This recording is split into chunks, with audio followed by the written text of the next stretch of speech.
Hello friends, good morning. Welcome to our channel Target with Lalan Sharma. Today we will discuss about work done in stretching a wire. तो विद्यार्थी, जब हम किसी wire पर force लगाते हैं तो हमें इंटरनल स्टोरिंग फोर्स के अगेंस्ट वर्क करना पड़ता है। यह वर्क जो है इलास्टिक पोटेंशियल एनर्जी के रूप में स्टोर्ड हो जाता है। तो आइए देखते हैं क्वालिटी ऑफ कॉन्सेप्ट। तो विद्यार्थी, एक वायर है कैपिटल एल लेंथ का और x इक्वल टू 0 लिखा है, मतलब अभी इसमें इंक्रीज इन लेंथ 0 है। यह फोर्स लगाने पर इंटरनल स्टोरिंग फोर्स ऊपर की ओर Fr उत्पन्न हो गया है, जिसके कारण उसका लेंथ x इंक्रीज कर गया है।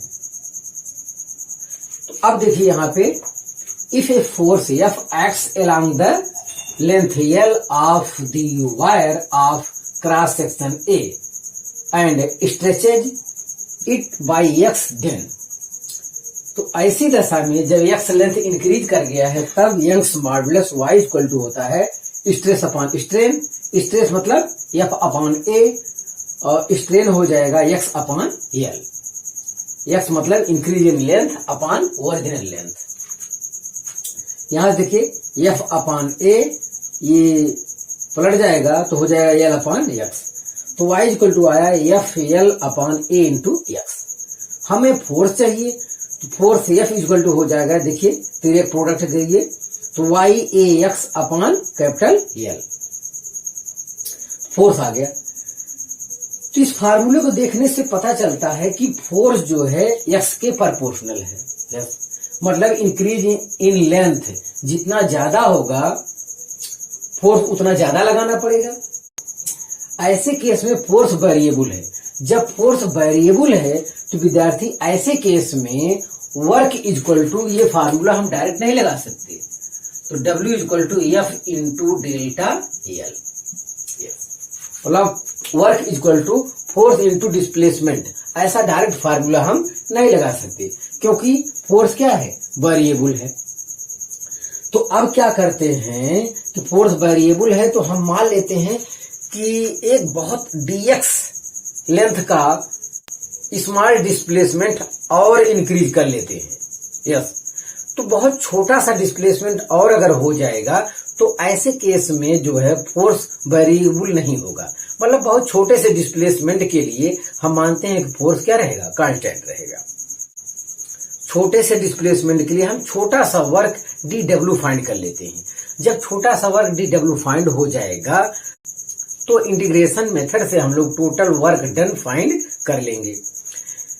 और इंटीग्रेशन का काम होता है ऐड करना, तो छोटा छोटा वर्क करके कई बार ऐड करने से बेहतर है कि वो इंटीग्रेशन मेथड से सॉल्व कर लिया जाए।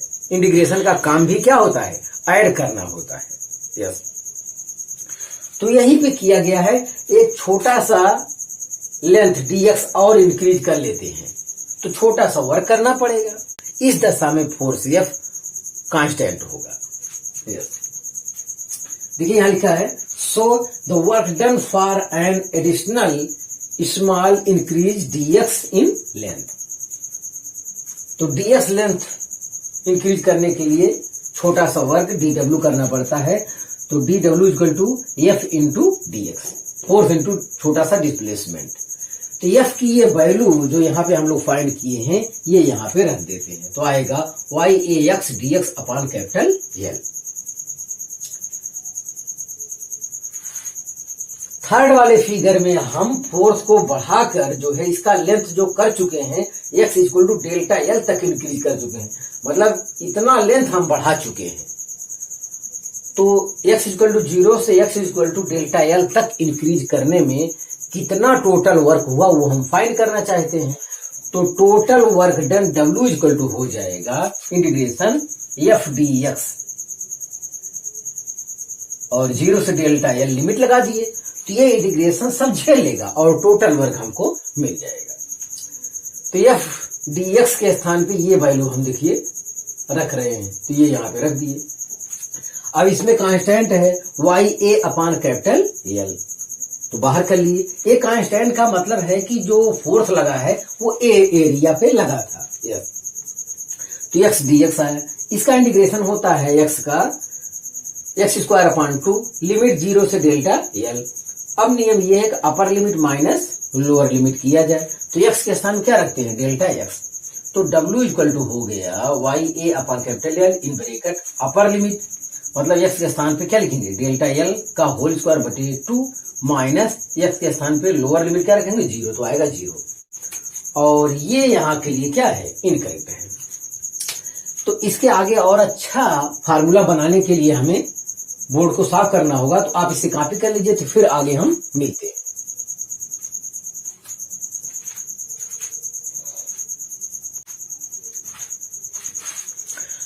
हाँ विद्यार्थी, डेरिवेशन का आगे वाला पार्ट देखा जाए तो total work done W equal to आया है इंटीग्रेशन एफ डी एक्स और 0 टू डेल्टा एल लिमिट हो गया आपका। तो एफ की वैल्यू हम लोग रखे हैं y A x upon L into d x. तो वाई ए अपॉन कैपिटल एल कांस्टेंट हम बाहर कर दिए, 0 टू डेल्टा एल लिमिट लगा दिए, एक्स डी एक्स आया। एक्स का इंटीग्रेशन होता है एक्स स्क्वायर अपॉन 2 0 से डेल्टा एल लिमिट लगाया। वाई ए अपॉन कैपिटल एल ये कांस्टेंट है, बाहर रहेगा। ये हो गया upper limit minus lower limit. Upper limit मतलब एक्स के स्थान पर रखेंगे डेल्टा एल का whole square upon 2 minus lower limit x के स्थान पर रखेंगे 0/2 मतलब 0 आया। तो हमारा जो W इक्वल टू फार्मूला आ रहा है 1/2 वाई ए upon capital L into delta L का स्क्वायर। यस, इतना आ गया। अब हम क्या करते हैं, एल से ऊपर नीचे प्रोडक्ट कर देते हैं। कैपिटल एल से ऊपर नीचे क्या कर देंगे, प्रोडक्ट। ऐसे में वैल्यू चेंज नहीं होगा। यस, तो ये हो जाएगा, देखिए 1/2 वाई अपने स्थान पे, ये हो गया डेल्टा एल अपॉन एल का होल स्क्वायर, क्योंकि डेल्टा एल ऊपर स्क्वायर है, नीचे भी क्या हो गया, एल स्क्वायर। इस टाइप से लिख सकते हैं। एल यहाँ पे है और यहाँ वाला ए यहाँ कर दी, ए इंटू एल हो गया। ये हो गया वॉल्यूम ऑफ दी वायर हो गया। तो यहाँ से हमारा W इक्वल टू फार्मूला हो रहा है 1/2 यंग्स मॉडुलस इंटू स्ट्रेन का square into volume. Yes, Young's modulus के स्थान पर हम लोग लिख सकते हैं स्ट्रेस अपॉन स्ट्रेन। तो ऐसे में एक स्ट्रेन क्या हो जाएगा, एक यहां से कैंसिल हो जाएगा। तो total work done W equal to आया 1/2 stress into strain into volume. और यही टोटल वर्क डन ही इलास्टिक पोटेंशियल एनर्जी के क्या होता है, बराबर होता है, और उसे हम लोग U से रिप्रेजेंट करते हैं। मान लीजिए हमें क्वेश्चन पूछ लिया potential energy per unit volume, तो यहाँ पे क्या करना पड़ेगा, टोटल ऊर्जा में वैल्यू से डिवाइड करना होगा। वैल्यू मतलब V या A इंटू एल, जो भी कहा जाए। हाँ, तो ये जब 1 हो जाएगा तो जाहिर कैंसिल हो जाएगा। तो potential energy per unit volume U equal to आएगा 1/2 इंटू स्ट्रेस इंटू स्ट्रेन।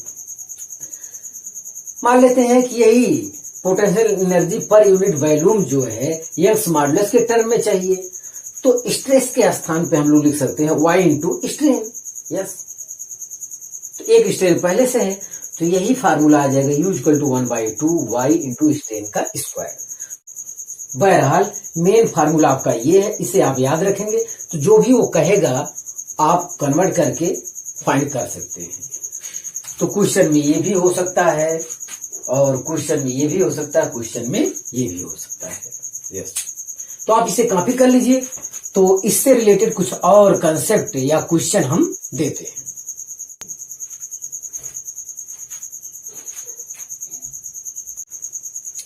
हाँ विद्यार्थी, अगर वायर के स्थान पे स्प्रिंग हो तो क्या होगा, तो वो देख लिया जाए।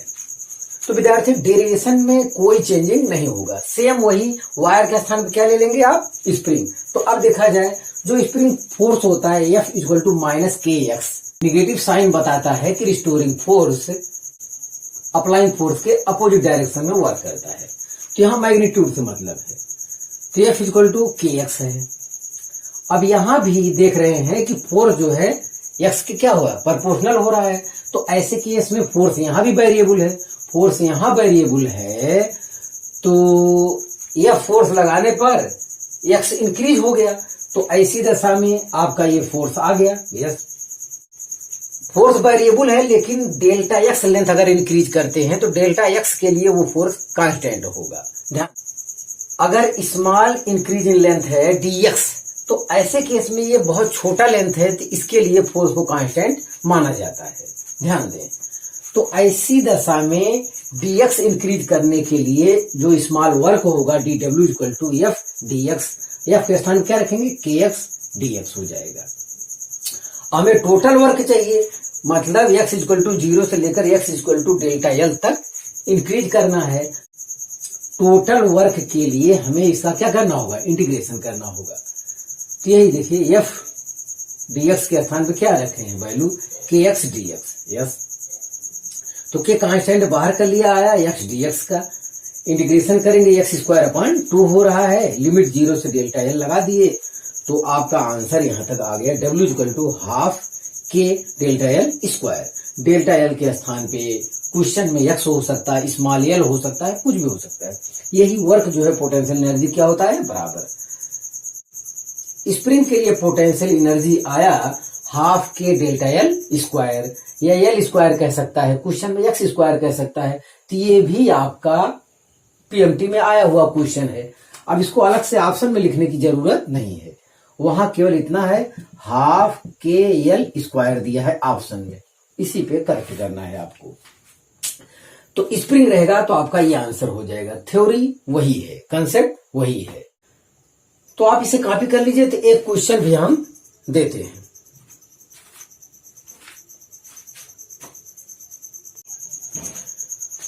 हाँ विद्यार्थी, एक क्वेश्चन भी देख लिया जाए।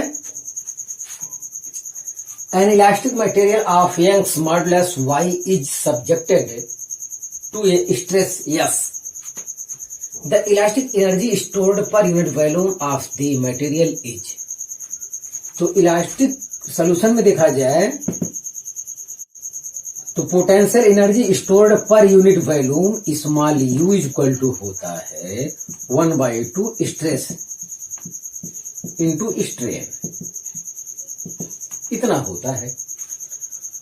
और हमारे जो आंसर है उसमें स्ट्रेन है नहीं, स्ट्रेन को हटाना है, बस यही काम करना है। तो हम लोग जानते हैं y equal to stress upon strain.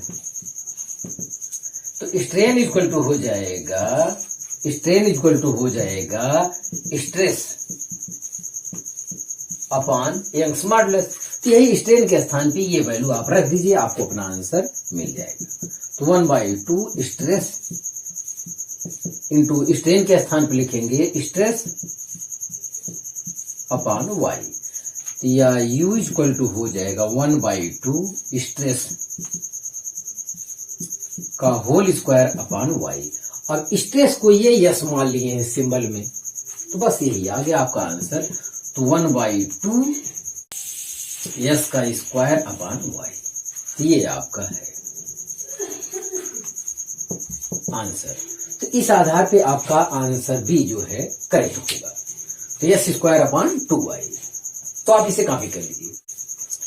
हाँ विद्यार्थी, आज बस इतना ही। आप मेहनत से पढ़ाई करते रहें। All the very best.